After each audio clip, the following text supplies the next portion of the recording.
Video like जरूर कर लीजिए और ऐसे वीडियो लगातार फ्री में पाने के लिए चैनल को तुरंत सब्सक्राइब कर लीजिए और बेल आइकन को जरूर टैप कर लीजिए ताकि आगे भी सारे वीडियो आपको मिलते रहे। यूट्यूब में फॉलो करते हैं तो प्लीज ये वाला फ्री टेलीग्राम चैनल जरूर ज्वाइन कर लीजिएगा। सारे नोटिफिकेशन सारे अपडेट यहीं पे आते हैं, ध्यान रखिए।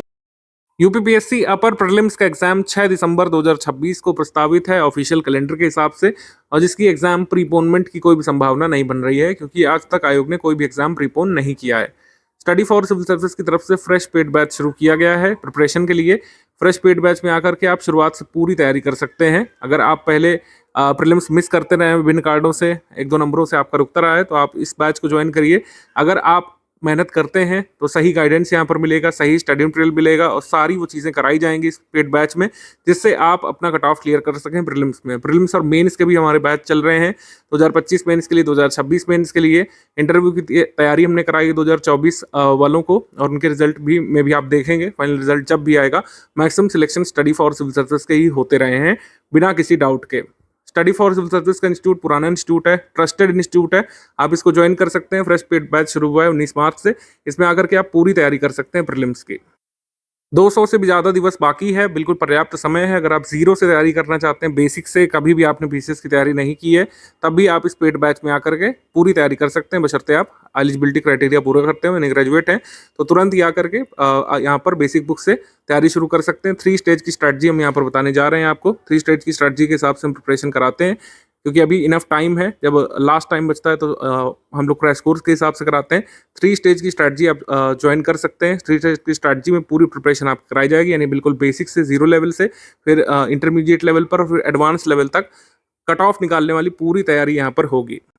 स्टडी फॉर सिविल सर्विस के पेड बैचेस के कुछ फीचर्स मैं आपके साथ साझा करना चाहता हूँ, उसके बाद हम मेन स्ट्रैटेजी पर मूव करेंगे। स्टडी फॉर सिविल सर्विस के बारे में आप लोग जानते हैं, हमारा इंस्टीट्यूट 2016 से चल रहा है। जब डिजिटल रिवॉल्यूशन शुरू हुआ था इंडिया में, उत्तर प्रदेश में, तब से ही हमारा ये प्लेटफॉर्म खड़ा हो गया था। पहले रूडिमेंट्री स्टेज में, अब एकदम फुल फ्लेज्ड कह सकते हैं ऑर्गेनाइज्ड तरीके से चल रहा है। कोविड में इतने सारे इंस्टीट्यूट्स बंद हो गए, कई सारे लोगों ने अपना दूसरा काम करना शुरू कर दिया है। स्टडी फॉर सिविल सर्विस वहीं पर खड़ा है और अपने लक्ष्य के साथ कि ज़्यादा से ज़्यादा लोगों का सिलेक्शन हो। जो लक्ष्य 2016 में हमने शुरू किया था डिसाइड करके कि इस लक्ष्य के साथ आगे बढ़ना है इंस्टीट्यूट को, वही लक्ष्य अब भी है। हमने अपने तरीकों में परिवर्तन किया है, अपने आप को अपग्रेड किया, अपने इक्विपमेंट्स को अपग्रेड किया, अपने साथियों को नई स्किल सिखाई है और नए नए जो चैलेंजेस जो हमको फेस कर रहे हैं यूपीपीएससी के द्वारा जो पेपर बनाए जाएंगे, वो हमारे लिए एक तरीके से चैलेंज होता है। हर साल जो यूपीपीएससी पेपर प्री और मेंस का बनाता है, कोई भी पेपर जिसके लिए हम तैयारी कराते हैं, वो हमारी टीम एज अ चैलेंज लेती है कि किस तरीके से हम अपने मैक्सिमम स्टूडेंट्स को उसमें सिलेक्ट करा पाएँ, उसका कट ऑफ निकलवा पाएँ। ठीक है, तो यही हमारा उद्देश्य रहा है शुरू से कि किस तरीके से जो गिवन सिलेबस है उसकी तैयारी अपने स्टूडेंट्स को कराई जाए, जिससे मैक्सिमम लोग हमारे इंस्टीट्यूट से सिलेक्ट हों। उसके लिए हमने तमाम प्रयास किए हैं। शुरुआत में छोटे स्तर पे होता था, लेकिन अब लगातार इतने सारे स्टूडेंट्स जुड़ते गए, आप लोगों ने विश्वास दिखाया, हमने लगातार मेहनत की, जिससे आपके विश्वास पर हम खरे भी उतर सकें। तमाम लोग सिलेक्ट हो चुके हैं। सिलेक्शन लेने वाले जो प्रीलिम्स के छात्र हैं उनकी संख्या अब लाखों में पहुँच चुकी है। मेन्स वाले हज़ारों लोग सिलेक्ट हो चुके हैं। कई सारे लोगों के तो आपने वीडियोज़ और उनका अनुभव भी सुना होगा हमारे अन्य चैनल्स पर। ठीक है, ये ऐसा ही संभव नहीं हुआ। हमने साल दर साल अपने तरीकों में परिवर्तन किया। इस साल भी आमूल-चूल परिवर्तन किया गया है, वो अभी आगे आपको बताएंगे। लेकिन स्टडी फॉर सिविल सर्विस जिस भी कोर्स के लिए एडमिशन लेता है, जिस भी कोर्स के लिए कुल मिलाकर हम ओपनिंग मतलब करते हैं, जिस भी कोर्स के लिए एडमिशन लेकर के छात्रों को इनरोल करते हैं, हमारा उद्देश्य रहता है कि मैक्सिमम छात्र सिलेक्ट हों। सभी नहीं हो सकते हैं क्योंकि इतनी तो सीटें भी नहीं कभी होती हैं, लेकिन मैक्सिमम लोग हमारे इंस्टीट्यूट से सिलेक्ट हों, और ऐसा होता रहा है। लगातार सिलेक्शन रेशियो हमारा अपग्रेड हुआ है, जबकि नंबर ऑफ वैकेंसी आप देख रहे होंगे कम होती जा रही हैं। स्टडी फॉर सिविल सर्विस क्यों वर्क करता है, मतलब क्यों जो है दूसरों से आगे है, और क्यों स्टडी फॉर सिविल सर्विस को आपको ज्वाइन करना चाहिए, इसका कारण मैंने लिखा है ये डायग्राम बना करके।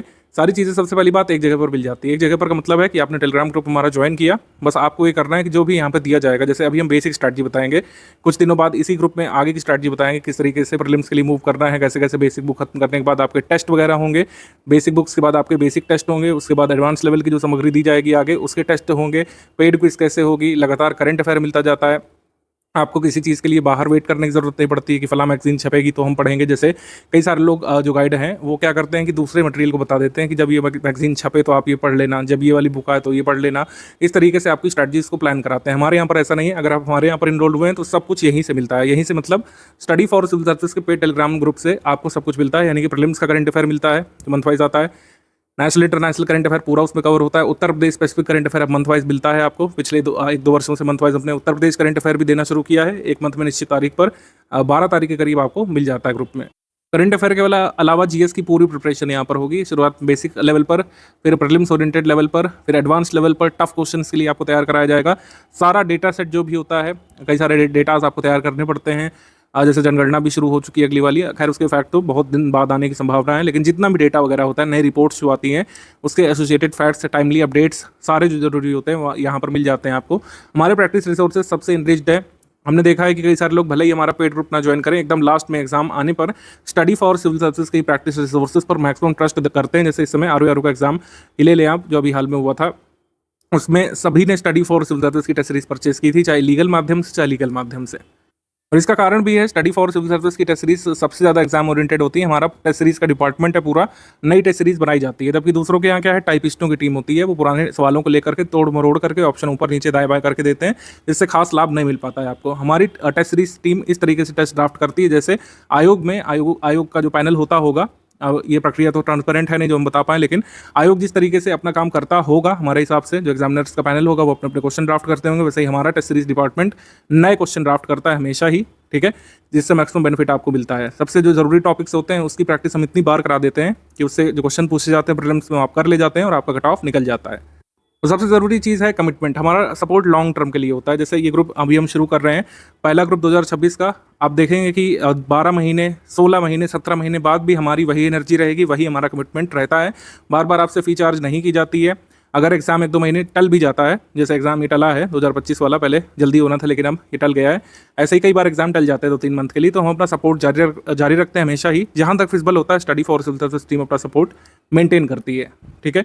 अब आरओ का एग्ज़ाम जैसे कैंसिल हुआ था, तो बहुत लॉन्ग टर्म के लिए टल गया था, तो उसमें हमने जो है कुछ नए चेंजेस किए थे, मतलब डिस्काउंट पर लोगों को एनरोल किया था। लेकिन यूपीपीएससी में आज तक भी ऐसा नहीं हुआ है कि एग्ज़ाम टला हो। इवन कोविड में आप देखेंगे एग्जाम 5-6 महीने के लिए आगे बढ़ गया था, लेकिन हमारा सपोर्ट बिना किसी फीस के जारी रहा था, और हमने कोविड वाले के बाद के एग्जाम की पूरी तैयारी कराई थी, प्रीलिम्स में और मेंस में भी। तो हमारा सपोर्ट लॉन्ग टर्म तक रहता है। जो हमारा कमिटमेंट फीस लेने के दिन है, वही हमारा 16 महीने बाद, 17 महीने बाद भी रहता है। हमारे टीचर्स आपको डाउट क्लियरेंस ग्रुप में उसी तरीके से एंटरटेन करते हैं जैसे डे 1 में, वैसे डे नंबर 1000, मतलब डे नंबर कह सकते हैं 180वें में, या फिर डे नंबर जो है कह सकते हैं 400वें में। जब 12-14 महीने बीत जाएंगे तब भी हमारा वैसा ही सपोर्ट और वैसे एनर्जी बनी रहती है।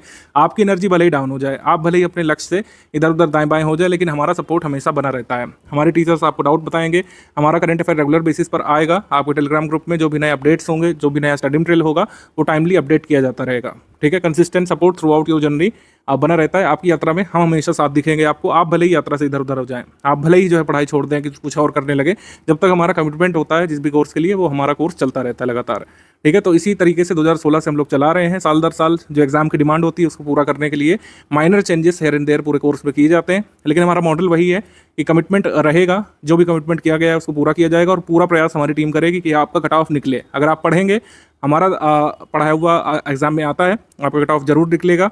हम लगातार प्रयास करेंगे, आप लगातार पढ़ते जाइए, तो कट ऑफ जरूर निकलेगा। तो जैसे ही हमने आपको बताया, वो यहाँ पर लिखा भी हुआ है, वन स्टॉप डेस्टिनेशन के फॉर्म में रहेगा। कंप्लीट स्टडी मटेरियल आपको मिलेगा। Prelims oriented recorded video lectures बाद में मिलेंगे, टेस्ट सीरीज मिलेगी, प्रीलिम्स ओरिएंटेड कुछ नोट्स भी मिलेंगे आगे चल करके, पीवाईक्यू कंपाइलेशन मिलेगा। सिर्फ यहीं पर जो पीवाईक्यू कंपाइलेशन मिलेगा वही पढ़ना पड़ेगा बाहर से, बल्कि पीवाईक्यू कंपाइलेशन हम लोग नहीं देते हैं, कभी ना रिकमेंड करते हैं, ना बाहरी कोई मैगजीन रिकमेंड करते हैं। मंथली करंट अफेयर आपको मिल जाता है, कैसे कैसे मिलेगा अभी बता रहे हैं। मंथली लाइव डिस्कशन ये फीचर है, ये हमने 2025 से शुरू किया था। मंथली लाइव डिस्कशन में क्या होता है कि 2026 के अगर आप फुल पेड ग्रुप में हैं, तो आपके डाउट क्लियरेंस वाले ग्रुप में एक अप्रोप्रिएट टाइम पर, जनरली 40 दिन या 35 दिन के अंतराल में, हम लोग एक लाइव डिस्कशन सेशन करते हैं। वो ऑडियो के माध्यम से होता है, ठीक है। टेलीग्राम में ऑडियो सेशन हम लोग करते हैं, लाइव होता है वो, मतलब लाइव आकर के टीचर आपके डाउट्स जो है सुनेंगे, उसको बताएंगे। आप जो है मतलब लाइव आकर के अपने डाउट पूछ सकते हैं और टीचर से डिस्कस कर सकते हैं क्या चीज़ आपको नहीं समझ में आ रही है, ठीक है, बुक से पढ़ाई नहीं समझ में आ रही है, क्या अप्रोच रखनी चाहिए एग्जाम के लिए, वो समझ नहीं पा रहे हैं, आप कोई ऐसा डाउट पूछना चाहते हैं जो लाइव आकर के ही पूछा जा सकता है, तो आप पूछ सकते हैं, ठीक है। यूपीपीएससी स्पेसिफिक, सिलेबस स्पेसिफिक और बेसिकली प्रीलिम्स ओरिएंटेड चर्चा यहाँ पर होती है। यूपीपीएससी स्पेसिफिक ये 35-40 दिवस में एक बार होता है, जब भी होना होता है हमारे टीचर आपको नोटिफाई कर देंगे, और आप जो है अपने टेलीग्राम ग्रुप में इसको ज्वाइन कर सकते हैं और अपने डाउट जो है डिस्कस कर सकते हैं। इसमें पार्ट लेना कंपलसरी नहीं है, यानी कि ये कोर्स का कोई ऐसा भाग नहीं जो आपसे छूट गया या फिर आप नहीं ज्वाइन कर पाए तो आपका कोई नुकसान होगा, ऐसा नहीं है। जो लोग ज्वाइन करना चाहते हैं, जिनके डाउट है, वो यहाँ पे पूछ सकते हैं। अदरवाइज जो डाउट क्लियरेंस वाला ग्रुप है, जिसमें आप अपने कोर्स स्पेसिफिक डाउट पूछेंगे, वो तो टाइमली चलता ही रहता है। डेली जो है 15-16 घंटे वो चलता है। आप सुबह से लेकर रात तक अपने डाउट पूछ सकते हैं। अगर लेट नाइट डाउट पूछते तब भी हमारी टीम रिप्लाई करती है कई बार। अगर 2 बजे के बाद डाउट पूछेंगे रात में, तो नेक्स्ट मॉर्निंग आपको ग्रुप शुरू होते ही डाउट का रिड्रेसल मिल जाता है, आपका जवाब टाइमली मिल जाता है। इस पीडीएफ को अच्छे से देख लीजिएगा कुल मिला करके। इस पीडीएफ को डाल भी देंगे आपके टेलीग्राम ग्रुप में, पिन कर देंगे। इसमें टाइम प्लान लगा हुआ है, किस तरीके से बेसिक तैयारी करनी है, किस दिन कौन सा चैप्टर कितने घंटे पढ़ना है। इस बार ये व्यवस्था भी हमने कर दी है। पहले हम लोग ये नहीं करते थे, चैप्टर वाइज नहीं बताते थे, बुक वाइज बताते थे, लेकिन इस बार चैप्टर वाइज डेली कितने चैप्टर, कितने घंटे, कितने चैप्टर, पूरा यहाँ पे टाइम प्लान हमने बनाया है, जिससे बेसिक प्रिपरेशन आप शुरू में करें। एकदम जो ABCD से शुरुआत करना चाहते हैं उनको काफ़ी बेनिफिट इसमें मिलने वाला है कि डेली बेसिस पर 45 से 60 दिवस का जो प्लान है 2 महीने का, ठीक है। अगर आप में कैलिबर है तो 1.5 महीने में भी इसको कर सकते हैं, 45 दिवस में। अगर थोड़ा टाइम लेना चाहते हैं 60 दिवस में इसको कंप्लीट कर सकते हैं। फिर आपके इसी स्टडी मटेरियल पर, इसी पढ़े हुए बेसिक पर आपके टेस्ट होंगे, जिससे आप अपनी प्रिपरेशन चेक करेंगे। स्टेज वाइज चलते जाना है। शुरू का जो पहला 2 महीना होगा वो बेसिक पढ़ाई के लिए है। फिर आगे आपके टेस्ट होते रहेंगे करीब 1 महीने तक, बेसिक के 1-1.5 महीने तक टेस्ट होंगे, इवैल्यूएशन आप करिए, उसके बाद आगे की स्ट्रैटेजी बताई जाएगी। अभी बेसिक का ही हम बताएंगे। ओवरऑल आपको आइडिया हमने दे दिया है कि पहले जैसे बेसिक होगा, फिर प्रीलिम्स ओरिएंटेड मटेरियल होगा, फिर PYQ कंपाइलेशन मिलेगा और रिकॉर्डेड वीडियो लेक्चर मिलेंगे, उसको देखना है आपको, उससे तैयार करना है। प्रैक्टिस शुरू हो जाएगी। प्रैक्टिस अभी तुरंत नहीं शुरू कर रहे हैं क्योंकि अभी काफ़ी टाइम है हमारे पास। प्रैक्टिस जो है पेड क्विज के माध्यम से शुरू होगी, पेड क्विज से, और टेस्ट सीरीज वगैरह मिलेंगी। ये बेसिक टेस्ट सीरीज के अलावा, बेसिक टेस्ट सीरीज अलग है, और जो advance prelims oriented test series है, जिससे कई बार क्वेश्चन आ जाते हैं डायरेक्टली एग्जाम में, वो टेस्ट सीरीज अलग है। तो काफ़ी सारे टेस्ट यहाँ पर करवाएंगे आपको, आप अपनी प्रिपरेशन जो है अच्छे से एवेलुएट कर सकेंगे टेस्ट सीरीज लगाने के बाद। टेस्ट सीरीज 2 चरण में होगी। पहला बेसिक जो फेज़ है, बेसिक पढ़ने के बाद जो आपको टेस्ट देना है वो अलग है, बेसिक टेस्ट है, और फिर जो है एडवांस लेवल के प्रीलिम्स ओरिएंटेड टेस्ट हैं, प्रीलिम्स वाले। और पेड क्विज शुरू हो जाएगी, उसमें रेगुलर बेसिस पर पूरे सिलेबस के मोस्ट इंपॉर्टेंट फैक्ट्स और क्वेश्चन रिवाइज कराए जाते हैं, उसको आप अटेम्प्ट करते रहते हैं, वो अलग है। जो लोग भी पेमेंट वगैरह कर चुके हैं, आपको दिख रहा होगा कि करीब आपको 3 ग्रुप में जोड़ा गया है। 3 मेजर ग्रुप हैं। सबसे पहला स्टडी मटेरियल वाला ग्रुप है, जिसमें सारा स्टडी मटेरियल अभी तक का जो आपको स्टडी करना है, बेसिक जैसे दिया गया, बेसिक बुक्स वगैरह अभी यही दिया गया होगा, और कुछ चीज़ें बेसिक बुक्स वगैरह दिख रही होगी आपको इसमें, और टाइम प्लान वगैरह दिख रहा होगा। ये पेड स्टडी मटेरियल वाला ग्रुप है, ठीक है। डाउट क्लियरेंस वाला ग्रुप है, जिसमें आपको जोड़ा गया होगा, उसमें आप डाउट पूछ सकते हैं टीचर से डायरेक्टली, अपने लिख करके पूछ सकते हैं इसमें। और इसी डाउट क्लियरेंस वाले ग्रुप में लाइव सेशन भी होगा एक निश्चित अंतराल पर। जो लोग ग्रुप में अभी ज्वाइन करे हुए हैं, जैसे ग्रुप शुरू हुआ है मान लीजिए फला तारीख को, और आप 10 से 15 दिवस बाद भी ज्वाइन करते हैं, तो सबसे पहला जो काम करना है, अपने ग्रुप के पिंड मैसेज में स्ट्रैटेजी वीडियो देखना है, और पेड ग्रुप में स्टडी मटेरियल कैसे देखने वाला वीडियो देखना है। इससे आप सब कुछ समझ पाएंगे। अब जिसके लिए आप लोग कई मतलब कह सकते हैं मिनट से स्ट्रैटेजी वीडियो में रुके हुए हैं, वेट कर रहे हैं, वो ये है कि शुरुआत कैसे करें। हम ग्रुप में सर आ गए, कैसे पढ़ाई शुरुआत कर दें। तो ये 45 दिवस का जो बेसिक टाइम प्लान है वो ये है। इसमें हम ये वाले सब्जेक्ट कवर करने वाले हैं। इकोनॉमी के लिए बाद में बताया जाएगा, ठीक है, अर्थव्यवस्था के लिए, क्योंकि इसमें 2 तरीके से प्रिपरेशन होती है, एक होती है स्टैटिक की और एक होती है करंट ओरिएंटेड की। इसका बता दिया जाएगा बाद में। शुरुआत में जो बेसिक बड़े बड़े सब्जेक्ट हैं, जिससे ज़्यादा क्वेश्चन आपके एग्जाम में आते हैं, जैसे इतिहास, इतिहास में भी ancient history, medieval history, modern history, ठीक है, पॉलिटी, राज्य व्यवस्था, भूगोल, ठीक है, भूगोल में जिसमें इंडियन ज्योग्राफी भी शामिल है, वर्ल्ड ज्योग्राफी भी शामिल है, मानव भूगोल, इकोनॉमिक ज्योग्राफी भी शामिल है, और फिर सामान्य विज्ञान। ये बड़े बड़े जो सब्जेक्ट हैं, एनवायरनमेंट भी ले लीजिए इसमें, ठीक है। तो ये बड़े बड़े सब्जेक्ट कंप्लीट करना जरूरी है। अब छोटे सब्जेक्ट, जैसे कुछ लोग पूछे तो कौन होते हैं भाई, छोटे सब्जेक्ट हम लोग मानते हैं, जैसे यूपी का जीके, यूपी जीके, ये छोटा सब्जेक्ट हो गया।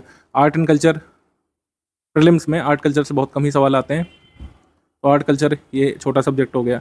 गवर्नमेंट स्कीम वगैरह है, ये सब हम छोटे सब्जेक्ट के रूप में रखते हैं, यानी कि इनको कंप्लीट किया जा सकता है, इनका पोर्शन कम होता है, ठीक है। तो ये वाले सब्जेक्ट कंप्लीट करना है पहले। आप जीएस की तैयारी इन्हीं सब्जेक्ट से आगे बढ़ाएंगे तभी मैक्सिमम बेनिफिट होता है, क्योंकि प्राचीन भारत का इतिहास, मध्यकालीन इतिहास, आधुनिक इतिहास, कुल मिलाकर ये पूरा इतिहास वाला जो पोर्शन है सबसे ज़्यादा हॉन्टिंग है स्टूडेंट्स के लिए, जो नए नए प्रिपरेशन करने आते हैं। मैंने देखा है कई बार उनको अगर सही गाइडेंस नहीं मिलता है, वो इतिहास की किताबें देख करके ही बैक ऑफ कर जाते हैं कई बार, कि सर इतना सब कुछ कैसे याद होगा, ये तो बहुत सारा है, और ये तो बेसिक इतना जा रहा है, तो आगे कितना होगा।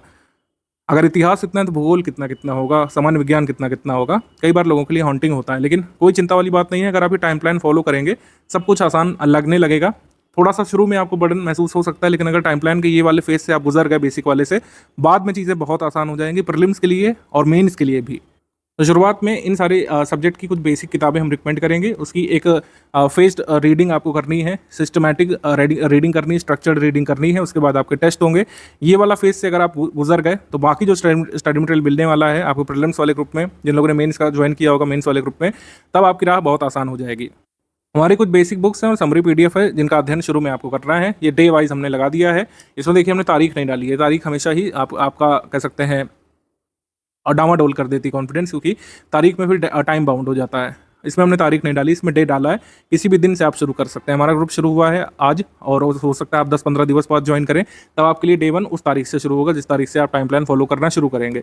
तो डे 1 में क्या क्या पढ़ना है भाई, जैसे डे 1 में हमने आपको दे दिया है चैप्टर 1 ऐतिहासिक पृष्ठभूमि, ये एम लक्ष्मीकांत से स्टडी करना है। Types of sources and historical construction, ancient history R S Sharma वाली बुक से, एंशिएंट हिस्ट्री की समरी के 5 पेजेस से पढ़ने हैं। अभी पहला काम करना है डे 1 में। फिर डे 2 में क्या है भाई, ऐसे डे 3 में, डे 5 में सब कुछ दिया हुआ है क्या क्या पढ़ना है। मतलब ये इस तरीके से अरेंज किया गया है कि आपके ये 45वें दिवस तक ये बुक्स कंप्लीट हो जाएंगी। हमारी समरी और हमारी जो बेसिक बुक्स हैं हिस्ट्री वाली, वो कंप्लीट हो जाएगी। लक्ष्मीकांत थोड़ा सा बच जाएगा, उसको आप बाद में कवर कर सकते हैं 15 दिन एक्स्ट्रा ले करके। लक्ष्मीकांत के मोस्ट इंपॉर्टेंट जो चैप्टर है, जो आपको पढ़ना ही चाहिए यूपीएससी के लिए, वो इसमें कवर हो जाएंगे। मॉडर्न हिस्ट्री की, मेडिवल हिस्ट्री की और एंशिएंट हिस्ट्री की बुक खत्म हो चुकेगी। हमारी सारी समरी फिनिश हो चुकी होंगी, और एनसीईआरटी की जितनी भी ज्योग्राफी है वो फिनिश हो चुकी होगी। ठीक है, तो एनसीईआरटी की ज्योग्राफी, साइंस का जो मटेरियल है, साइंस की हमारी समरी, वो इसमें फिनिश हो चुकी होगी। जितनी भी बेसिक बुक हैं 45 दिवस तक फिनिश हो चुकी होंगी, अगर आप इस तरीके से फेज्ड वाइज रीडिंग करेंगे तो। अब आपको लग रहा होगा कि सर ये तो कोई भी कर सकता था, कोई भी बंदा टाइम प्लान बना सकता था, चैट जीपीटी से हम कह देते थे, प्रॉम्प्ट दे देते तब भी बन जाता है। इसका महत्व क्या है? इसका महत्व ये है कि अगर आप हमारे ग्रुप में आकर के ये 45 दिवस फेज वाइज स्टडी करेंगे बेसिक बुक्स की, आगे की राह बहुत आसान हो जाने वाली है। आगे फिर ये नहीं लगेगा कि सर ये मेन इसका सिलेबस नहीं समझ में आ रहा है, सर ये आंसर राइटिंग नहीं समझ में आ रही है, इसमें क्या चीज़ है, आर्ट कल्चर में क्या क्या आता है, जो कह सकते हैं मॉडर्न इंडिया वाला टॉपिक है, कहाँ से शुरू होता है, कहाँ खत्म होता है। ये जो छोटे छोटे डाउट्स रह जाते हैं लोगों के, इतना सब कुछ पढ़ने के बाद भी, वो नहीं रहेंगे। पर प्रीलिम्स के बाद आप मेंस का जब स्टडी मटेरियल उठाएंगे, स्टडी फॉर रिजल्ट्स का फैमिलियर लगेगा, स्मरण करना आसान रहेगा, आत्मसात करना आसान रहेगा, आंसर राइटिंग की शुरुआत करना आसान रहेगा। और सिर्फ इतना ही नहीं है कि टाइम प्लान बन गया है, 45 से 60 दिवस तक ये फॉलो करने के बाद आपके बेसिक टेस्ट भी होंगे, बेसिक टेस्ट होंगे, जिससे आप ये कंफर्म कर पाएंगे कि जो आपने 45 दिवस दिए वो कितने फ्रूटफुल रहे, आप क्वेश्चन कर पा रहे हैं कि नहीं। क्योंकि जो टेस्ट होंगे बेसिक वाले इसी स्टडी मटेरियल पर आधारित रहेंगे। जो आपने 45 दिवस तक कंप्लीट किया इसी स्टडी मटेरियल पर आधारित रहेंगे ये अगले बेसिक टेस्ट। ठीक है, हर 5 दिवस में, 7 दिवस में एक मतलब हम लोग इस तरीके से प्लान आगे साझा कर देंगे आपको 45 दिवस खत्म होने के बाद, कि हर 5वें दिवस, 5 से 6 दिवस, एवरी 5th और 6th डे आपका टेस्ट होगा एक फेज्ड मैनर में। ठीक है, टेस्ट होगा, आप उसका एवेल्यूएशन करेंगे और पता लगाएंगे कि आपने जो भी पढ़ा बेसिक बुक, उससे आप कितने क्वेश्चन अटेम्प्ट कर पा रहे हैं। उसको ग्रुप में डिस्कस कर सकते हैं। इसके लिए लाइव सेशन भी हम लोग करेंगे, जिसमें आप अपना स्कोर डिस्कस कर सकते हैं और आगे की राह हम लोग बताएंगे आपको। अच्छा, एक चीज़ और है कि 45 दिवस का हमने बनाया है, एक एवरेज स्टूडेंट के हिसाब से मैंने बनाया है इसको। लेकिन अगर किसी को लगता है कि वो स्लो रीडर है, उसको थोड़ा और समय लगता है, तो आप इसको 60 या 65 दिवस तक भी ले जा सकते हैं। कोशिश करिए कि इससे आगे नहीं बढ़ाइएगा। मेरे हिसाब से डेली अगर 3 घंटे भी देंगे मुश्किल से, तब भी 60 दिवस में, 62 दिवस में कंप्लीट किया जा सकता है। अगर 4.5 घंटे तक देंगे तो 45 दिवस में ये पूरा कंप्लीट किया जा सकता है। अब ये रीडिंग करना बहुत ज़रूरी है। जैसे आजकल ये रील वाली दुनिया है, लोग बुक्स से हटते जा रहे हैं, लेकिन जो सिविल सर्विसेज के स्टूडेंट्स हैं उन्हें बुक्स का महत्व समझना पड़ेगा। बिना बुक्स के देखिए हो नहीं पाएगा। अब जैसे कुछ लोग पूछेंगे कि सर बुक्स से नहीं आ रहा है, कि बात सच है। एनसीईआरटी की सारी बुक आप पढ़ डालिए तब भी यूपीएससी के 10-15 से ज़्यादा क्वेश्चन नहीं कर पाएंगे, और 10-15 क्वेश्चन से कट ऑफ निकलता नहीं है। लेकिन इसका महत्व हमेशा ही रहता है। जो आगे मटेरियल हम लोग देंगे जो फैक्ट ओरिएंटेड होगा, जिसमें कई सारे फैक्ट होंगे, कौन सा मिनरल कहाँ पे पाया जाता है देंगे, कौन सी पहाड़ी कहाँ पे है, कई सारे वर्ल्ड ज्योग्राफी के इतने सारे फैक्ट हम लोग जो देंगे, उसको याद करना आसान हो जाता है। जिन लोगों के बेसिक कवर होते हैं उनका एक ऐसा इंस्टिंक्ट डेवलप होता है कि कई बार जो उनको उत्तर नहीं पता होता है उसका भी सही उत्तर निकाल ले जाते हैं वो लोग एग्जाम में। वो इंस्टिंक्ट आपका तभी डेवलप होगा जब ये आप सबसे कठिन वाले फेज से गुजरेंगे। फ़ोन रख करके, रीलों से ध्यान हटा करके, अगर ये बेसिक वाला आपने कवर कर लिया, जो लोग सीरियस स्टूडेंट है वो मेरी बात समझ रहे होंगे, अगर ये बेसिक वाला फेज़ आपने कवर कर लिया तो आगे के सारे फेज़ बहुत आसान हो जाने वाले हैं। स्टडी शेड्यूल के बाद आपके वीकली टेस्ट शुरू हो जाएंगे, उस पर ध्यान केंद्रित आपको करना पड़ेगा। स्टडी शेड्यूल खत्म होने के तुरंत बाद आप टेस्ट देंगे तो फिर से मतलब रिवीजन करने की ज़रूरत नहीं पड़ेगी। टेस्ट देते देते आपको समझ में आ जाएगा कि कितना आप लोग पढ़ पाएँ और कितना यहाँ पे दोबारा रिवाइज करने की ज़रूरत होगी। लक्ष्मीकांत की पूरी बुक में से क्वेश्चंस रहेंगे, मोस्ट इंपॉर्टेंट टॉपिक शेड्यूल में हमने शामिल कर दिए हैं। धीरे धीरे लक्ष्मीकांत को पूरा खत्म करने की कोशिश कर रहे हैं आपको 45 दिवस के बाद तक। कई सारे लोगों के मन में अभी भी डाउट रह रहा होगा कि क्यों बेसिक बुक पढ़ें जब इससे पूरा सिलेबस कवर नहीं होता है और एग्जाम में सारा कुछ नहीं आ सकता है। लेकिन बेसिक बुक जरूरी है, क्योंकि जो स्टाइल है बेसिक बुक का, जो पुरानी एनसीईआरटी है उसमें समझाते हुए चीज़ें दी हुई हैं।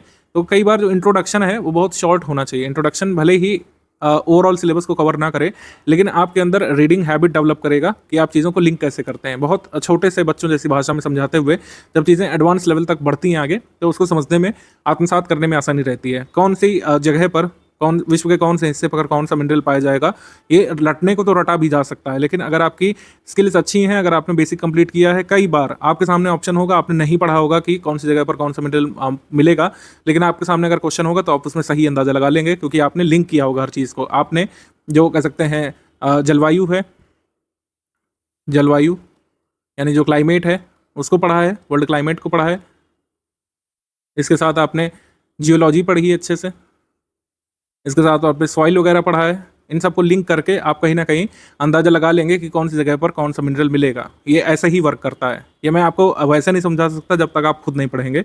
अगर आपने पढ़ी हैं हिस्ट्री की सारी बुक्स, कई बार आप कठिन से कठिन क्वेश्चन भी सही कर ले जाएंगे बिना पूरा फैक्ट पता हुए। अब जैसे पूछेंगे कि किस राजा का कौन सा पुत्र था, वो तो नहीं कर पाएंगे, लेकिन कई बार कठिन वाला सवाल जैसे प्रशासनिक व्यवस्था के बारे में पूछा जाता है, या फिर चीज़ों को लिंक करके पूछा जाता है हिस्ट्री में, प्रथाओं के बारे में, सामाजिक प्रथाओं के बारे में, आप उसको आंसर कर ले जाएंगे। अभी भी कुछ क्वेश्चन हैं जो एनसीईआरटी से डायरेक्टली हो सकते हैं, सरप्राइजिंगली आपको शायद ना पता हो। मैंने पूरी एक लिस्ट बनाई थी इस वीडियो को बनाने से पहले, पिछले 4-5 वर्षों के पेपर को देखते हुए, कि कौन कौन से क्वेश्चन डायरेक्टली अभी भी एनसीईआरटी से किए जा सकते हैं। पिछले करीब 4 साल के पेपर को एनालाइज मैंने किया था और इन क्वेश्चन की लिस्ट बनाई थी जो डायरेक्टली अभी भी एनसीईआरटी बुक्स पढ़ करके किए जा सकते हैं।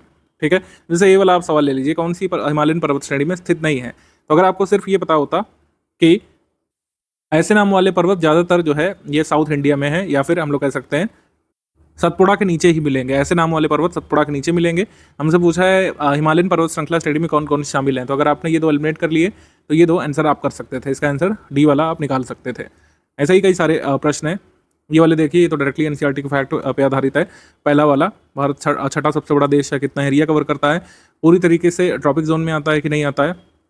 ये वाले क्वेश्चन डायरेक्टली एनसीईआरटी से किए जा सकते थे। ये वाला रक्त में ब्लू बेबी सिंड्रोम किससे होता है, या डायरेक्टली गिवन है। विटामिन वाला जो केमिस्ट्री में जो कह सकते हैं हम पढ़ते हैं, विटामिन वाले में साफ साफ दिया हुआ एनसीईआरटी में कि ह्यूमन बॉडी सारे विटामिन को सिंथेसाइज नहीं कर पाती, हमको कुछ स्पेसिफिक फूड कंज्यूम करने होते हैं अपनी डाइट में, जिससे हमारे गट में यानी हमारी आंतों में जो बैक्टीरिया होते हैं वो विटामिन सिंथेसाइज करते हैं। ठीक है, तो इस कंसेप्चुअल क्वेश्चन को कर सकते थे आप। ऐसे ही जलवायु वगैरह वाला चैप्टर अगर आपने पढ़ा हो, और रिन्यूएबल एनर्जी रिसोर्सेज वाला चैप्टर पढ़ा हो, तो इन वाले क्वेश्चन को कर सकते थे। ठीक है, अगर आपने थोड़ा बहुत जो कृषि वाला चीज़ें कंप्लीट की हैं तो ये अंदाज़ा लगा सकते थे कौन सी क्रॉप कहाँ पे देखने को मिलेगी। एग्रीकल्चर, साइंस और इन्वायरमेंट वगैरह को लिंक करके कई सारी चीज़ें जो एनसीईआरटी में चैप्टर्स के फॉर्म में दी हैं, उससे काफ़ी फ़ायदा आपको ना सिर्फ प्रीलिम्स में मिलता है बल्कि मेंस में भी ये क्वेश्चन आप कर सकते थे। ये मुगल साम्राज्य मूल रूप से सैनिक राज्य था, ये अवधारणा दी है एनसीईआरटी में। ठीक है, क्योंकि मुगल जो है थियोक्रेसी पर आधारित राज्य नहीं था। मुगल कह सकते हैं administration what not based on theocracy. ठीक है, राज धर्म पर आधारित नहीं था, सैनिक राज्य था, और मनसबदारी सिस्टम के हिसाब से यहाँ पे सैनिकों को नियुक्त किया जाता था। Asiatic Society of Bengal directly दिया है। आज भी कई सारी चीज़ें डायरेक्टली दी हैं एनसीईआरटी में जो पूछी जाती हैं। Various components of ecosystem are independent, यहाँ पे नॉट दिया हुआ है तो ये असर्शन रॉन्ग हो जा रहा है हमारा। ये पिछले 4-5 वर्षों के पेपर से मैंने निकाला। यूट्रोफिकेशन दिया है और बायोजियोकेमिकल साइकिल भी दी है। मानव मस्तिष्क के बारे में जो क्वेश्चन पूछे जाते हैं, हमारा हार्ट कितने चैम्बर का है, और ये तो डायरेक्टली दिया है कि तमिलनाडु कोस्ट को जो है साउथ वेस्ट मानसून के से वर्षा क्यों नहीं मिलती है। ठीक है, इसका कारण भी डायरेक्टली मेंशन्ड है। इसके बाद जो है ये वाला है आइलेट्स ऑफ बीटा सेल्स से, मतलब beta cells of islets of Langerhans से पैंक्रियास में कौन सा हार्मोन सेक्रेट होता है, इंसुलिन। इसकी कमी से क्या हो जाता है वो भी मुझको पता है। ग्रोथ, पॉपुलेशन और डेवलपमेंट कैसे आपस में लिंक्ड है, ये उदाहरण एनसीईआरटी से आप बना सकते हैं। प्राकृतिक रेशम में कौन सा कंपोनेंट आपको देखने को मिलेगा। कोरिलेस फोर्स की अवधारणा दी है एनसीईआरटी ज्योग्राफी में।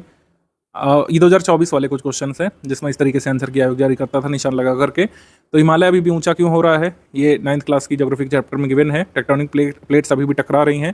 ठीक है, इंडियन टेक्टोनिक प्लेट अभी भी कोलाइड कर रही है यूरेशियन से, तभी हिमालय अभी भी ऊंचा हो रहा है। 2019 में हिमालय की नपाई हुई थी, थोड़ा सा सेंटीमीटर बढ़ा हिमालय का। टर्किश इन्वेजन सक्सेसफुल क्यों हुआ था, इसकी अवधारणा गिवन है। ठीक है, मेडिवल हिस्ट्री में RS सतीश चंद्रवाली में। और किस तरीके से आपके कह सकते हैं 12th की ह्यूमन ज्योग्राफी वाली एनसीईआरटी में ये अवधारणा समझाई गई है सस्टेनेबल डेवलपमेंट की, ब्रेटलैंड रिपोर्ट की।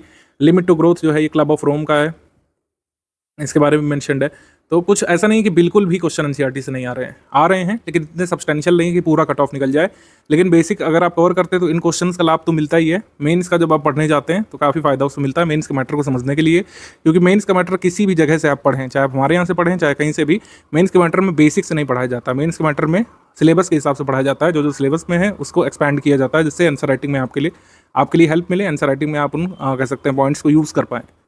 ह्यूमन डेवलपमेंट इंडेक्स में कौन कौन से पैरामीटर्स होते हैं, इंडिया की लेटेस्ट रैंक क्या है, ये करंट अफेयर में कवर होता है, अभी उन्हें कवर कराई है मई मंथ वाले में, मई 2025 में लेटेस्ट रैंक जो आई है इंडिया की वो पता होना चाहिए आपको। अगर पता है तो कमेंट करके बताइए इस वीडियो के नीचे आप लोग।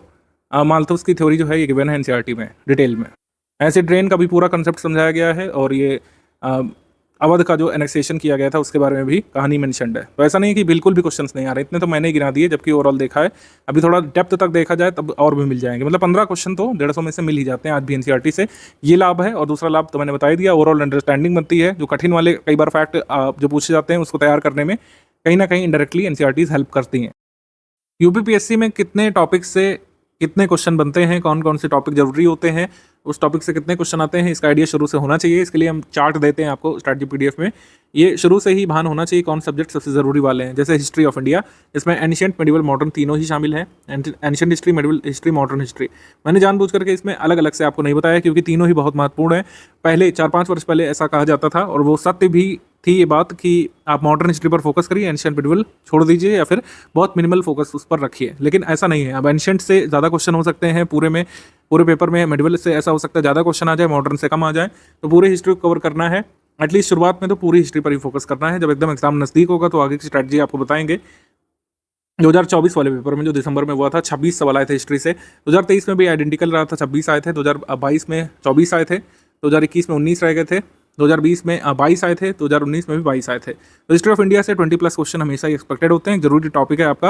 हालांकि मेंस में आर्ट कल्चर वाला पोर्शन आता है, लेकिन हिस्ट्री ऑफ इंडिया बहुत जरूरी टॉपिक है आपका, कह सकते हैं प्रीलिम्स में। हिस्ट्री ऑफ इंडिया को आप छोड़ नहीं सकते बिल्कुल भी।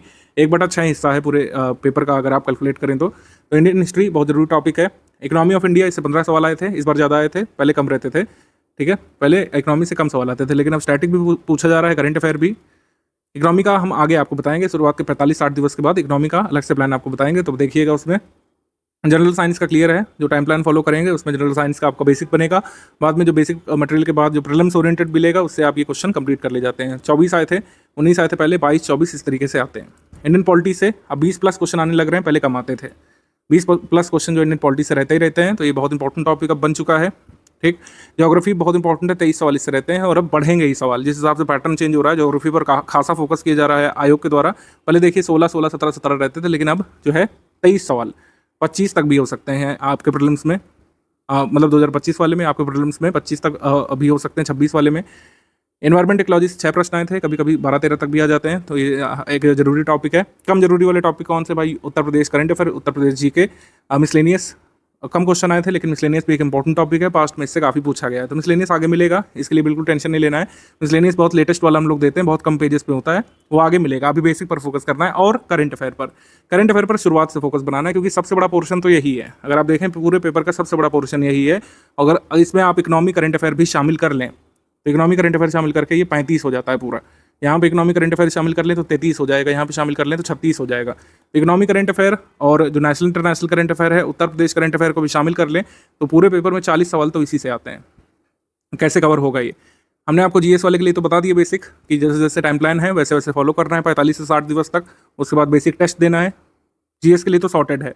अब करंट अफेयर कैसे कैसे करना है, कैसे कैसे कराया जाएगा ग्रुप में, इसको देख लेते हैं। अभी तक जो हमारे पेड ग्रुप शुरू हुए थे उसमें यही प्लान आपको बताया गया था, लेकिन कई सारे लोगों की अलग से डिमांड आई थी कि सर हम बिल्कुल भी बेसिक बुक से शुरुआत नहीं कर सकते हैं, हमें वीडियो लेक्चर्स के माध्यम से एक एक पॉइंट पढ़ करके समझाया जाए, स्क्रीन रिकॉर्डिंग के माध्यम से, कुल मिलाकर MP4 वीडियो लेक्चर के माध्यम से इसको समझाया जाए। कई सारे लोगों की डिमांड थी, तो हमने बेसिक बुक को पढ़ाते हुए वीडियो लेक्चर्स देना शुरू कर दिया अपने पेड ग्रुप में। शुरुआत के ग्रुप में फीचर नहीं था, लेकिन उस ग्रुप में फीचर जोड़ा गया, तो आपके ग्रुप में भी ये फीचर रहेगा। बेसिक बुक के वीडियो लेक्चर भी मिलेंगे और जिन पर वीडियो लेक्चर रिकॉर्ड किया जाएगा वो PPT PDF में कन्वर्ट करके भी आपको मिलेगी, PPT इंटू PDF फॉर्मेट में। तो इस तरीके से आपकी राह और भी आसान हो जाने वाली है, कोई भी दिक्कत नहीं रहेगी अब तो। लक्ष्मीकांत समझने में जिन लोगों को दिक्कत है, तो पॉलिटी के लिए जो है अभी शुरुआत में बेसिक हम लोग देंगे आपको। पॉलिटी लक्ष्मीकांत पढ़ने से पहले आपको पॉलिटी NCERT के वीडियो लेक्चर मिल जाएंगे।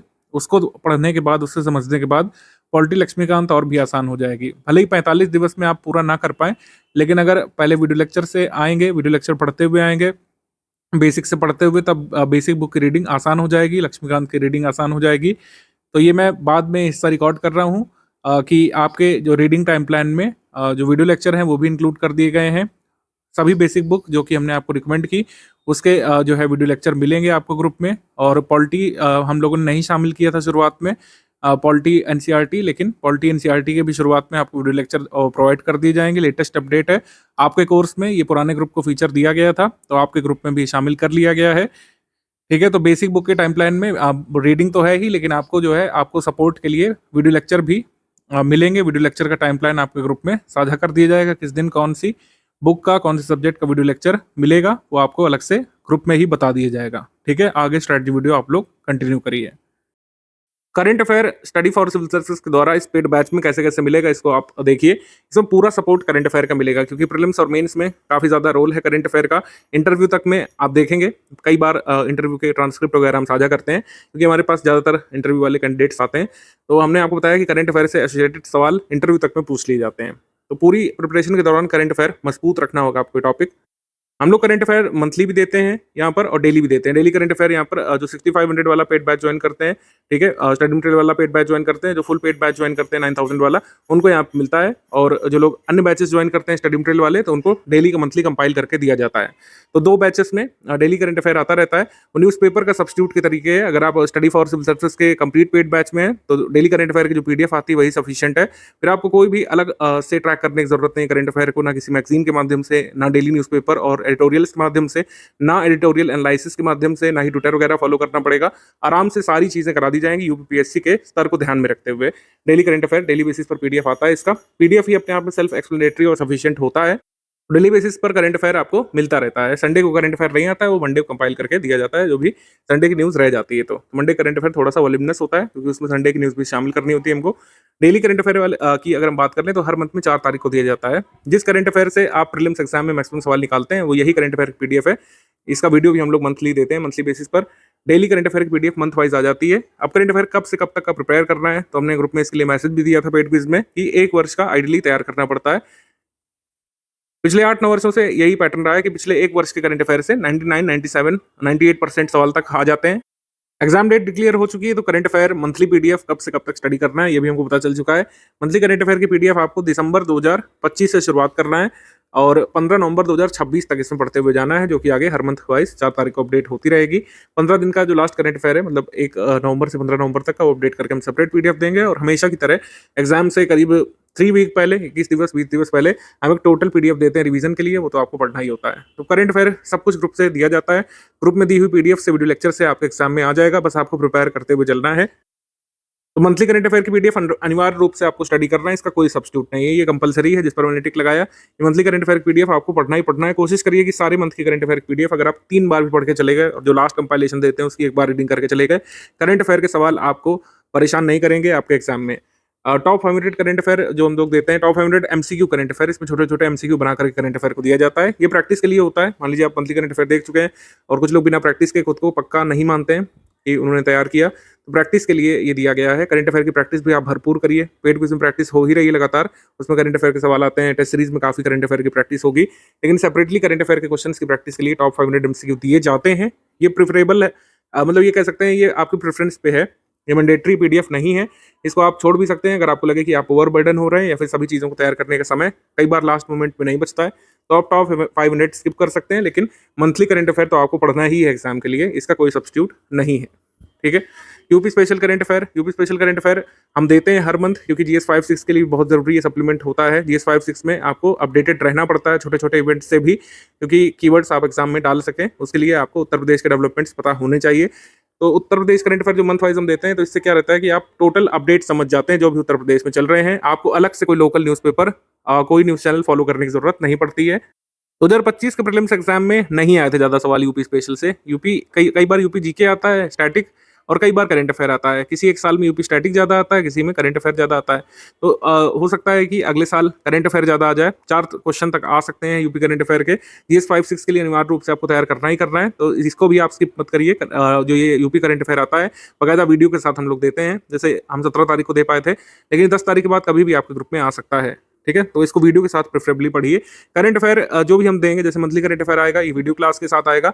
विद वीडियो क्लास करने का फायदा ये है कि आप टेक्निकल टर्म समझते हुए जाते हैं, आप इंप्लीकेशन समझते जाते हैं कि ये जो इवेंट हुआ है उत्तर प्रदेश में कोई समिट हुई है, उससे हमारे एग्जाम में क्या क्या कीवर्ड्स, क्या क्या फैक्ट्स पूछ सकते हैं, कंसेप्चुअली कैसे घुमा सकते हैं इस क्वेश्चन में, इस इवेंट से कोई कंसेप्चुअल क्वेश्चन भी क्या बन सकता है, ये सब आपको जानकारी मिलती जाती है वीडियो क्लास से। तो video class screen recorded format में आता है, इसको आप इग्नोर मत किया करिए, कोशिश करिए कि इसको चलते फिरते आप लोग सुन लें और फिर पीडीएफ पढ़ने में आसानी रहेगी। डेली करंट अफेयर का रेलेवेंस क्या है ये थोड़ा समझ लेते हैं हम लोग, क्योंकि कई लोग पूछते हैं कि क्या सर हम सिर्फ मंथली करंट अफेयर पढ़ लें, क्या उससे हो जाएगा, क्या हम डेली करंट अफेयर छोड़ सकते हैं, मेरे पास समय नहीं बचता है। तो मैं आपको बता दूं डेली करंट अफेयर फॉलो करने के फायदे क्या क्या हैं, तो आप खुद ही डिसीजन ले सकते हैं। सबसे पहली बात तो ये कि मुख्य परीक्षा के हिसाब से करंट अफेयर होता है, ये मेन्स ओरिएंटेड होता है। प्रीलिम्स में क्या इसका फायदा बिल्कुल भी नहीं है, ऐसा नहीं है। जैसे यूएस ईरान का जो एस्केलेशन चल रहा है, तो उसमें बहुत सारे इवेंट्स हो रहे हैं, कई जगह पर बॉम्बिंग होगी, कई जगह पर एक कंट्री दूसरे कंट्री पर अटैक करेगा। जैसे ईरान के कुछ इंपॉर्टेंट प्लेसेस चर्चा में आएंगे, उन प्लेसेस के बारे में प्रीलिम्स में आ सकता है। तो प्रीलिम्स का थोड़ा बहुत रेलेवेंस है, लेकिन वो बहुत ज़्यादा नहीं रहेगा। प्रीलिम्स का रेलेवेंस किसमें है, मंथली करंट अफेयर जो हम देंगे उसमें, वो पूरा प्रीलिम्स ओरिएंटेड है। तो मुख्य परीक्षा के हिसाब से ये डिज़ाइन किया जाता है। मुख्य परीक्षा के हिसाब से ये लंबा भी होता है, क्योंकि मुख्य परीक्षा में आपको राइटिंग करनी है, उसमें आपको सब्जेक्टिव पेपर अटेम्प्ट करना होता है, 125-200 वर्ड्स में आपको उत्तर लिखने होते हैं। तो इसका मैटर डिटेल्ड रखा जाता है, जिससे आपके पास कई सारे पॉइंट रहें। जियोपॉलिटिकल इवेंट है, कोई जो इवेंट लगातार चलता जा रहा है, उसको डेली बेसिस पर आप कवर कर सकते हैं, आपको इधर उधर से पढ़ने की जरूरत नहीं पड़ती है। कोई भी आपको प्राइम टाइम या फिर एडिटोरियल एनालिसिस देखने की जरूरत नहीं पड़ती है। इवन सोशल मीडिया से आप अगर आप दूर भी रहते हैं, ज़्यादा उसमें नहीं पढ़ते हैं, तब भी आप मोस्ट ऑफ द इवेंट से कनेक्टेड रहेंगे। एक अच्छे अवेयर पर्सन को जितना मालूम होना चाहिए देश दुनिया में क्या हो रहा है, वो आपको पता रहेगा। ओवरऑल न्यूज़पेपर पढ़ने की जरूरत नहीं पड़ेगी। लोकल इवेंट्स को अगर छोड़ दें तो जितने भी सिलेबस के हिसाब से इवेंट्स जरूरी हैं, वो सब इसमें कवर हो जाते हैं। उत्तर प्रदेश के इवेंट्स पता करना है, भाई उत्तर प्रदेश करंट अफेयर आ रहा है, मंथली करंट अफेयर में ओवरऑल प्रीलिम्स का आ रहा है, तो उस करंट अफेयर का पूरा support study for civil services से मिल जाता है। आपको कहीं से भी कुछ भी पढ़ने की जरूरत नहीं पड़ती है। सबसे बड़ी बात खास बात हमारे पेड बैच की यही है कि सारी चीज़ें करंट अफेयर की एक ही जगह पर मिल जाएंगी और बिल्कुल स्पून फीडिंग स्तर तक आपको मिल जाएंगी। बस पीडीएफ डाउनलोड करके स्टडी करना है आपको और पूरा काम आपका हो जाएगा। वीडियो आता है मंथली करंट अफेयर का, उसके साथ देखेंगे ज़्यादा फायदा मिलेगा। यूपी करंट अफेयर को यूपी करंट अफेयर के वीडियो के साथ देखेंगे, अच्छे से समझ जाएंगे, ज़्यादा फायदा उसमें मिलेगा। रिटेन रखने में ज़्यादा आसानी रहेगी उसमें। तो पूरा करंट अफेयर का कवरेज इस तरीके से हमारे पेड बैच में हो जाएगा। पेड क्विज लगातार आपकी चल रही है। पेड क्विज के क्वेश्चन सभी आपको सॉल्व करने हैं और इसकी कोई पीडीएफ नहीं दी जाएगी, मैं पहले ही बता दूं, क्योंकि पीडीएफ देने से फिर ये पर्पस ही डिफीट हो जाएगा जिसके लिए पेड क्विज ओपन किया गया था। पेड क्विज की अवधारणा है 3R फॉर्मूले को सक्सेसफुल बनाना। किसी भी फैक्ट ओरिएंटेड एग्जाम में, जैसे प्रीलिम्स का एग्जाम यूपीपीएससी का एक फैक्ट ओरिएंटेड एग्जाम है, ज़्यादातर तथ्यात्मक सवाल आपके सामने होंगे। तो रीडिंग, रेपिटिशन, रिटेंशन का महत्वपूर्ण रोल है यहाँ पर, और इन दोनों आर को करने के बाद तीसरा आर जो है सक्सेसफुली अचीव किया जाता है और इस रिटेंशन के माध्यम से आप जो है मैक्सिमम सवाल अपने एग्जाम में सही निकालेंगे। ओएमआर में आपके सही सवाल निकलते हैं। रीडिंग रेपिटेशन बहुत ज़रूरी है। रीडिंग आप हमारे स्टडी मटेरियल से करेंगे, जो 3 स्टेज की स्ट्रैटेजी उसमें बेसिक है, उसमें रीडिंग करनी है, रेपिटेशन करना है आपको। रेपिटेशन करने का एक मेथड है पेड क्विज। जैसे आप कई सारे फैक्ट्स पढ़ेंगे एनसीईआरटी में से और उसी एनसीईआरटी से क्विज पूछी जाएगी। शुरुआत के जो क्वेश्चन है, क्योंकि क्वेश्चन नंबर 1 से ही आपको शुरू करना है, शुरुआत से अगर पढ़ेंगे तो आप पाएंगे कि जो आपने पढ़ा, एनसीईआरटी हिस्ट्री पढ़ी, एनसीईआरटी ज्योग्राफी पढ़ी, उसी पर आधारित यहाँ पर बेसिक लेवल के सवाल मिलेंगे। तो जो भी आपने एनसीईआरटी में पढ़ा था, कोई कंसेप्ट पढ़ा, कोई फैक्ट पढ़ा, जैसे आपने मान लीजिए यहाँ पर पढ़ा सिल्क रूट के बारे में एनसीईआरटी में पढ़ा, या फिर कह सकते हैं किसी प्रथा के बारे में पढ़ा, मनसबदारी के बारे में पढ़ा मेडिवल हिस्ट्री में, तो मनसबदारी से एसोसिएटेड क्वेश्चन पूछे गए होंगे पेड क्विज में, उससे आपको मदद मिलेगी रिपीट करने में। जो कंसेप्ट आपने मनसबदारी का पढ़ा था उसको सवाल के फॉर्म में पूछा गया, उसका सही या गलत उत्तर आपने निकाला पेड क्विज में, वो आपको फैक्ट रिटेन करने में हेल्प कर जाएगा। पेड क्विज का बहुत महत्व है। एक महत्व तो ये भी है कि जितने क्वेश्चंस कराए जाएंगे, मैक्सिमम क्वेश्चन कई सारे तो एग्जाम में ही आ जाएंगे, परीक्षा में कई बार डायरेक्टली पूछ लिए जाते हैं। ये फायदा आपको एग्जाम के दिन पता चलेगा। ओवरऑल फायदा ये है कि जो भी आपको स्टडी करना है उसको आप रिटेन कर पाएंगे, उसको आप जो है अपने दिमाग में लंबे समय तक रख पाएंगे, जो एग्जाम तक याद रहेगा। यूपीपीएससी प्रीलिम्स 2026 का ही पेड क्विज ग्रुप है, आप इसका ग्लिम्स देख सकते हैं। ऐसे आपको अटेम्प्ट करना है। भारत की पंचवर्षीय योजना का मुख्य उद्देश्य क्या था? जैसे हम यहाँ पर अगर डी चूज कर लेंगे, यहाँ पर जान के डी चूज कर लेंगे तो ये सही हो जाएगा। कृषि विकास मुख्य उद्देश्य था, क्योंकि खाद्यान्न की कमी थी और कृषि विकास पर फोकस करना था। डी यहाँ पे सही है। और जैसे यहाँ पे कह रहे हैं कि ये वाला क्वेश्चन हम लोग देख लेते हैं। गुप्त वंश के प्रसिद्ध शासक चंद्रगुप्त सेकंड का एक अन्य नाम क्या था? तो हम यहाँ पर जैसे ए चूज कर लेते जानबूझ करके, गलत उत्तर है, तो एक क्रॉस लग गया यहाँ पर, ये डिनोट करता है कि हमारा दिया उत्तर गलत है और ये वाला टिक वाला उत्तर सही है। ठीक है, तो इस तरीके से चीजें करना है आपको। रिटेंशन में पेड क्विज महत्वपूर्ण भूमिका निभाएगी। अल्टीमेट गोल देखिए ये है, जो प्रीलिम्स ग्रुप में आए हैं उनका अल्टीमेट गोल अपनी पीडीएफ में नाम देखना है। अपनी पीडीएफ मतलब जो रिजल्ट की पीडीएफ आएगी प्रीलिम्स के बाद, उसमें अपना नाम आपको पाना है। अल्टीमेट गोल यही है, इसी वजह से इतना पैसा, इतना धन खर्च करके, इतना जो है आपको मेहनत भी करनी है आगे काफ़ी दिन तक, तो उसका परिणाम आपको हासिल करना ही है। परिणाम क्या हासिल करना है भाई? Cut off. कट ऑफ क्या है भाई? कट ऑफ 2018 से यहाँ पे दिया हुआ है, क्योंकि 2018 के बाद से ही पैटर्न बदला है, ठीक है। 2023 में कट ऑफ कितना गया था? 2023 में 94 क्वेश्चंस पर कट ऑफ गया था। इस बार पोस्ट बहुत कम थी। 2023 वाले में अगर आप देखें पोस्ट काफ़ी कम थी, तो इस वजह से कट ऑफ गया था। 2024 में थोड़ी सी ज़्यादा है। नंबर ऑफ पोस्ट का थोड़ा सा फर्क पड़ता ही है हमेशा। एग्जीक्यूटिव पोस्ट कम होने की वजह से कट ऑफ यहाँ पर 125 मार्क्स का गया था। लेकिन अगर नॉर्मली 400, 500, 600 पोस्ट जब भी होती हैं जिस साल, उस साल इतना ही कट ऑफ जाता है। 111 मार्क्स कट ऑफ गया था 2022 वाले में, यानी 83.28 क्वेश्चन आप सही करके मेंस की टिकट पा सकते थे। 2021 में 115 कट ऑफ गया था, 86.25 क्वेश्चन। और 2020 में कट ऑफ गया था 82.5 क्वेश्चन। 2019 में 87.75 क्वेश्चन और 117 कट ऑफ गया था यहाँ पे, ठीक है। 2018 में काफ़ी इजी पेपर आया था, नंबर ऑफ पोस्ट भी काफ़ी ज़्यादा थी, 126 मार्क्स कट ऑफ गया था, ठीक। ये कट ऑफ रहा है। और इससे आप क्या कह सकते हैं, डिराइव कर सकते हैं। इससे डिराइव करेंगे आप कि 82 से 95 सवाल सही करने मात्र से कट ऑफ क्लियर हो जाएगा। लेकिन कैच क्या है? निगेटिव मार्किंग है यहाँ पे। निगेटिव मार्किंग 1/3 की है। निगेटिव मार्किंग का इफेक्ट हटाने के बाद 82 से 95 सवाल अगर आप सही करते हैं तो आपको कट ऑफ निकल जाएगा।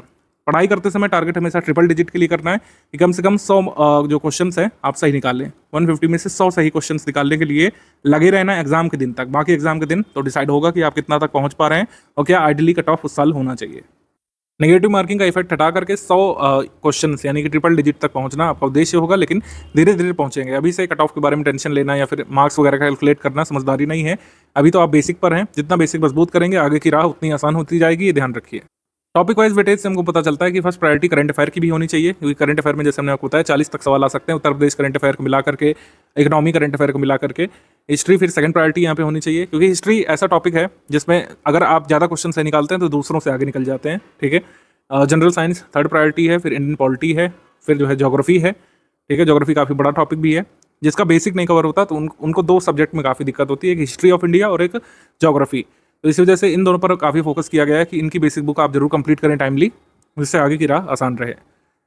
ये हमारा ग्रुप जो है टेलीग्राम पर चलने वाला है, कोई स्पेसिफिक वेबसाइट या पोर्टल नहीं है। टेलीग्राम पर ही ऑपरेट करने का निर्णय स्टडी फॉर सिविल सर्विस ने हमेशा से लिया था, क्योंकि सबसे स्टेबल ऐप है अभी तक का, ठीक है। व्हाट्सएप इतना स्टेबल नहीं जितना टेलीग्राम है, कोई भी मैसेजिंग ऐप उतना स्टेबल नहीं जितना कि टेलीग्राम है। उतने फीचर्स भी प्रोवाइड नहीं कराता है free of cost. Telegram free of cost version में भी काफ़ी सारे फीचर्स अवेलेबल हैं और उसका लाभ लीजिए आप लोग, जैसे लाइव सेशन का और जो PDF साइज़ का 2 GB तक का आप डेटा डाउनलोड कर सकते हैं एक फाइल में। तो काफ़ी स्टेबल ऐप है, इसमें ज़्यादा क्रैशेस इसमें नहीं होते हैं। लेकिन अब यूज़र बढ़ते जा रहे हैं तो कई बार ऐप में दिक्कतें आती हैं। उस दिक्कतों का सामना कैसे करना है और परेशान नहीं होना है, इसके बारे में भी लिख दिया है। कई बार आपका ग्रुप लोड नहीं होता है तो आप लोग जो है हमारी टीम को फ़ोन करने लगते हैं। इसको करने के बजाय ये कुछ स्टेप्स आप पहले कर लिया करिए, ट्रबल शूट कर लिया करिए। पहले इंटरनेट कनेक्शन अपना चेक करिए, एरोप्लेन मोड में डाल करके फिर जो है डेटा ऑन करिए। कई बार इससे सही हो जाता है, कई बार डिवाइस को रिस्टार्ट करने से सही हो जाता है, कई बार जो कैश मेमोरी है उसको हटाना पड़ता है, कई बार स्टोरेज बहुत ज़्यादा भर जाता है आपका टेलीग्राम में तो स्लो चलने लगता है या फिर लोड होने में देर लगाता है। तो क्या करना है, टेलीग्राम सेटिंग पे जाना है, डेटा एंड स्टोरेज सेटिंग पे जाना है, ठीक है। स्टोरेज डेटा पर जाना है, उसमें कैश मेमोरी पूरी क्लीन कर लेना है। ऐसे होगा क्या कि जो भी आप स्टोर किए होंगे अपने मोबाइल में वो हट जाएगा, आपको दोबारा डाउनलोड करने का ऑप्शन आएगा, लेकिन दोबारा डाउनलोड करने के बाद कोई दिक्कत नहीं होती है। कई बार टेलीग्राम को अनइंस्टॉल भी करना पड़ सकता है, क्योंकि कई बार बग आ जाता है उसमें। बग कैसे हटेगा, जब आप पूरा उसको हटा देंगे ऐप को और फिर उसको इंस्टॉल करेंगे। कई सारे लोग पूछते हैं कि सर क्या अनइंस्टॉल करने से पूरा हमारा डेटा चला जाएगा? ऐसा नहीं होता है। आप अनइंस्टॉल करके फिर से इंस्टॉल करिए, जिस नंबर से आपने रजिस्टर किया है हमारे टेलीग्राम ग्रुप में, उसी से फिर लॉगिन कर लीजिए, सारा डेटा वापस आ जाता है। कोशिश करें कि टेलीग्राम को प्ले स्टोर से या फिर अपने एप्पल के ऐप स्टोर से, आईपैड के ऐप स्टोर से लेटेस्ट वर्जन में अपडेट रखें, जिससे आगे कोई दिक्कत ना हो। CSAT के लिए अभी स्टडी मटेरियल हमने नहीं दिया है। CSAT का कंप्लीट स्टडी मटेरियल और टॉपिक वाइज जो प्रीवियस ईयर पेपर हैं वो अभी हम बाद में देंगे। GS के लिए भी प्रीवियस ईयर पेपर हम कुछ दिन बाद आपको साझा करेंगे, सब कुछ कंपाइल करके। अभी जो है आपको बेसिक पर फोकस करना है। बेसिक पर फोकस करने के बाद आपको बेसिक टेस्ट देने हैं। बेसिक टेस्ट के बाद exam oriented test, prelims oriented test भी होंगे आगे, उसका डिटेल आपको मिलेगा बाद में। प्रीवियस ईयर क्वेश्चन का जो कंपाइलेशन है वो स्टडी फॉर सिविल सर्विस आपको ग्रुप में देगा और वो कब से पढ़ना है हम बता देंगे, उस हिसाब से आप लोग चालू करिएगा। और जो मार्केट में जो PYQ कंपाइलेशन मिल रही है उनसे कतई दूर रहिएगा, रहना है आपको। खासकर अपने एग्जाम की इनिशियल प्रिपरेशन में कतई उससे दूर रहिएगा। अगर आप ग्रेजुएट हुए हैं और आपको कोई ये फलाने किताबें सजेस्ट कर रहा है कि PYQ कंपाइलेशन आप ले आइए मोटे मोटे, उससे पढ़ डालिए। गलती करेंगे आप लोग निश्चित तौर पर, कभी भी आपके बेसिक मजबूत होंगे नहीं और मेंस में खासी दिक्कत आने वाली है। ये मोटे मोटे PYQ कंपाइलेशन 2016 में या फिर 2014 या उससे पहले रेलिवेंट होते थे, जब मेंस का पेपर भी ऑब्जेक्टिव होता था। अब इसका महत्व नहीं रह गया है। पीवाईक्यू किस तरीके से पढ़ना चाहिए और कौन कौन से मिथक या मिथ एसोसिएटेड है पीवाईक्यू से, उसको क्लियर कर लेते हैं यहाँ पे शॉर्ट में। मैं यहाँ पर किसी को डिफेम करने के लिए या फिर किसी की स्ट्रैटेजी को कह सकते हैं नीचा दिखाने के लिए नहीं आया हूँ, या फिर हमें ये नहीं कहना है कि हमारी स्ट्रैटेजी सर्वश्रेष्ठ है, लेकिन लॉजिक के साथ यहाँ पर समझते हैं कि पीवाईक्यू कंपाइलेशन क्यों नहीं पढ़ना चाहिए। पीवाईक्यू हमें सिलेबस को समझने में हेल्प करता है, ये सही बात है, और पीवाईक्यू हमेशा ही देखना चाहिए। जैसे हमने आपको कुछ पीवाईक्यू दिखाए थे कि कैसे एनसीईआरटी हेल्प करती है सॉल्व करने में हमारे पेपर को, पीवाईक्यू के माध्यम से मैं आपको समझा पाया। पीवाईक्यू कई बार हेल्प करते हैं सिलेबस को समझने में, क्योंकि सिलेबस जो है यूपीपीएससी का आधे पेज में लिख करके आयोग देता है, उससे कई बार चीज़ें नहीं अंडरस्टैंड कर पाते हैं आप लोग। ये बात सच है कि पीवाईक्यू से हमें काफ़ी कुछ अंदाजा पड़ जाता है कि क्या पूछा जाएगा, कौन कौन से टॉपिक जरूरी हैं। जैसे पॉवर्टी वाला टॉपिक जरूरी है, हमको पीवाईक्यू से अंदाजा लग जाता है। पीवाईक्यू से हमें ये पता चलता है कि किस विषय में किस हद तक प्रश्न बन सकते हैं, किस विषय से कितने प्रश्न बन रहे हैं, किस हद तक कितनी डेप्थ तक प्रश्न बन रहे हैं, कि अगर आयोग जो है हिमालय से पूछेगा तो क्या क्या तक पूछ सकता है, हिमालय के कितने अंदर आयोग पूछ सकता है, ठीक है, डेक्कन प्लेट्यू जो है उसमें कितने तथ्य पूछ सकता है, या फिर हिस्ट्री ऑफ इंडिया है, मुगल प्रशासन से क्या क्या किस हद तक पूछ सकता है, कितनी गहराई तक सवाल बन सकते हैं, ये हमको भान हो जाता है, और पीवाईक्यू से बढ़िया कोई समझा नहीं सकता है। सबसे जो मिथ है एसोसिएटेड कि 10 साल के पीवाईक्यू कंप्लीट कर लो, सिलेबस कंप्लीट, इससे बड़ा मिथ कोई नहीं है, इससे तो बिल्कुल दूर रहना है आपको, अदरवाइज आपकी प्रिपरेशन बहुत लंबी चलने वाली है। बिना कोई जो है कह सकते हैं परिणाम लाए बहुत लंबे समय तक प्रिपरेशन कर सकते हैं आप, अगर आप इस मिथ को फॉलो करेंगे कि पीवाईक्यू कंप्लीट कर लो पिछले 10-20 साल के। पीवाईक्यू से ये सब लाभ मिलते हैं, लेकिन पीवाईक्यू से आप कंप्लीट नहीं कर पाएंगे सिलेबस। पीवाईक्यू के सोल्यूशन और एक्सप्लेनेशन वाली जो बुक्स आती हैं उसको कंप्लीट करने से सिलेबस कंप्लीट होता है, ऐसा नहीं होता है कभी, और कभी हुआ नहीं है। पीवाईक्यू से मिलते जुलते सवाल आ जाते हैं, ये लाई ऑफ द सेंचुरी है। पीवाईक्यू से इंस्पायर्ड सवाल होते हैं लेकिन बहुत कम होते हैं, और पीवाईक्यू से आजकल जो सवाल बन भी रहे हैं वो काफ़ी टफ लेवल के बन रहे हैं, मतलब 5-6 पीवाईक्यू को मिला करके सवाल बन रहा है, जिससे कुछ लाभ ज़्यादा नहीं होता है। पीवाईक्यू बहुत सारे रिपीट होते हैं, ऐसा नहीं है, ठीक है, बेसिक कॉन्सेप्ट रिपीट होते हैं, पीवाईक्यू नहीं रिपीट होते हैं ज़्यादा, ये ध्यान रखिएगा। यूपीपीएससी 2026 के ग्रुप में जो लोग आए हैं तो इसका मतलब काफ़ी आप एंथुसियास्टिक हैं एग्जाम को क्लियर करने को लेकर के, कि आपने इतना लॉन्ग टर्म बैच ज्वाइन किया है।